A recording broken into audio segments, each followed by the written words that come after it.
खून का बदला पहले पानी, रोटी, व्यापार और खून से लिया जाएगा। पहलगांव आतंकी हमला एक ऐसा हमला जिसने प्रत्येक भारतवासियों की आंखों में आंसू ला दिए हैं। किसी के पुत्र नहीं रहे, किसी के पिता नहीं रहे और कई के मांग के सिंदूर उजाड़ दिए हैं इस आतंकी हमले ने। पाकिस्तान जिसकी शुरू से नीयत खराब थी कश्मीर को लेकर, और भारत पाकिस्तान का प्रथम युद्ध हुआ 1965 में, इसमें भारत ने पाकिस्तान वासियों को घसीट घसीट के मारा। उसके बाद 71 का युद्ध हुआ, उसमें भी उनको खदेड़ खदेड़ करके मारा, लेकिन सबक नहीं सीखे वो। उन्होंने आतंकी हमले करवाए 1993 में बम्बई में, 2001 में संसद में, 26/11/2008 बम्बई का ताज होटल में, और 2016 उरी में, और उसके बाद 14 फरवरी 2019 पुलवामा में आतंकी हमला होता है, जिसमें सीआरपीएफ के 47 जवान शहीद होते हैं। और उसके बाद अब 22 अप्रैल 2025 कश्मीर के पहलगांव में एक आतंकी हमला होता है,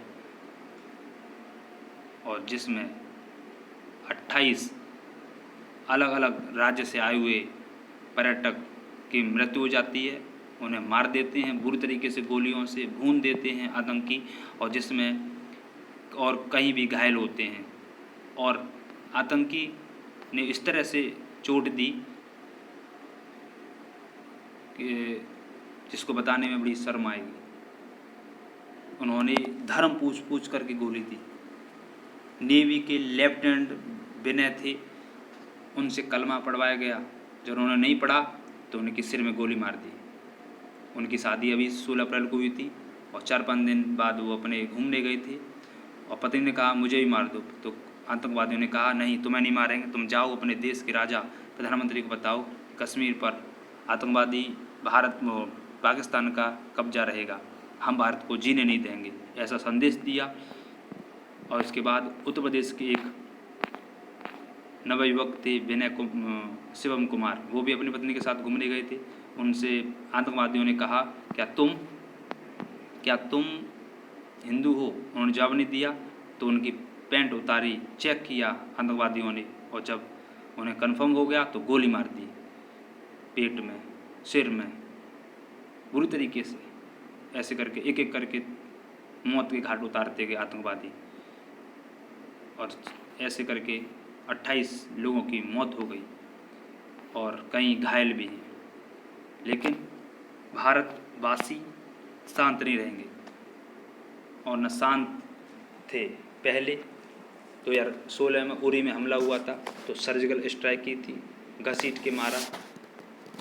उसके बाद पुलवामा हमला हुआ, एयर स्ट्राइक की थी, और अब वाटर स्ट्राइक हुई है, अब होगी वाटर स्ट्राइक। उसके बाद खून की नदी बहेगी पाकिस्तान की तरफ से, वो हाल किया जाएगा। तो अभी क्या हुआ है, तो वो बातें बता रहे हैं तुम्हें। मैं 5 बातें जो अभी विदेश मंत्रालय की ओर से आई हैं कि सिंधु नदी जल समझौता जो 1960 में हुआ था भारत और पाकिस्तान के मध्य विश्व बैंक के द्वारा, जिसमें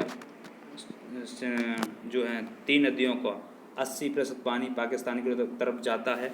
3 नदी वो कौन कौन सी हैं? सिंधु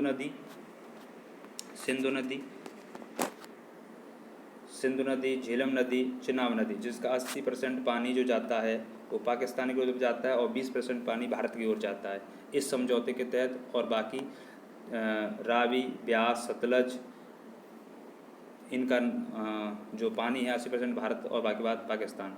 इस तरह से समझौता हुआ था। अब भारतवासियों ने इस पर रोक लगा दी है, अर्थात अब पानी पाकिस्तान का बंद, क्योंकि इसने हमारे ऊपर बहुत ज़्यादा अटैक किया है, बहुत ज़्यादा घायल करके रख दिया है। हम इसको पानी देते जा रहे थे जो उतना ही हमारे ऊपर चढ़ता जा रहा था, और इस पानी के बंद होने से वहाँ की अर्थव्यवस्था डाउन हो जाएगी। बूंद बूंद के लिए तरसेंगे, खाने के लिए रोटी नहीं होगी, पीने के लिए पानी नहीं होगा, पहनने के लिए कपड़े नहीं होंगे, भिखमंगे हो जाएंगे, नंगे घूमेंगे, और वो हालत हो जाएगी जो कभी सपने में नहीं सोचा होगा पाकिस्तान वासियों ने। क्योंकि 90% जो यहाँ से जब पानी जाता है, ये सप्लाई होता है, उससे इनकी खेती होती है। तो जब खेती में अन्न नहीं होगा तो खाएंगे क्या और पिएंगे क्या? वो हालत ख़राब होगी पाकिस्तान वासियों की। तो पहली वाटर स्ट्राइक हो गई है, यानी ये समझौता रद्द और आगे का पानी जो है वो बंद होगा, बांध बनाए जाएंगे बड़े बड़े। इसके बाद दूसरी बात, जो अटारी बॉर्डर है, अटारी बॉर्डर जो है इसको बंद कर दिया गया है। अटारी बॉर्डर पंजाब में, यहाँ से सामान आता जाता है और उसको रोक कर दिया है, दूसरा निर्णय लिया गया। और तीसरा, जितने भी जो पाकिस्तानी लोग भारत में रह रहे हैं, किसी कार्य की वजह से, उनको 48 घंटे में यहाँ से भगा दिया गया। 48 घंटा आपके पास, यहाँ से चले जाओ। उसके बाद चौथा, उनके जो पाकिस्तान का जो हाई उच्च आयोग है उसको रद्द कर दिया है। और पाँचवा, जो जना पाकिस्तान के जो वीज़ा है उसको रद्द कर दिया गया है। तो अभी तो ये राजनीतिक निर्णय लिया गया है और आगे इस निर्णय से ही उनकी कमर टूट जाएगी। खाने के लिए अन्न नहीं होगा, पीने के लिए पानी नहीं होगा, पहनने के लिए कपड़े नहीं होंगे, तो बचेगा क्या उनके पास। उसके बाद फिर आतंकी सर्च ऑपरेशन जारी है और आतंकवादियों को ऐसे पकड़ के लटकाया जाएगा और बोटी बोटी की जाएंगी, बोटी बोटी की जाएंगी। वो हर लाख बार सोचेगा कि उस भारत की ओर आँख उठाएगा कैसे। वो आँख उठाएगा तो उसकी आँखें कुचल दी जाएंगी। वो हाल किया जाएगा पाकिस्तान वालियों का, वो हाल होगा आतंकवादियों का, और वो हाल होगा जो भारत देश पर इस तरह का क्रूर हमला करेगा। तो जय हिंद, जय भारत, वंदे मातरम, जय श्री राम।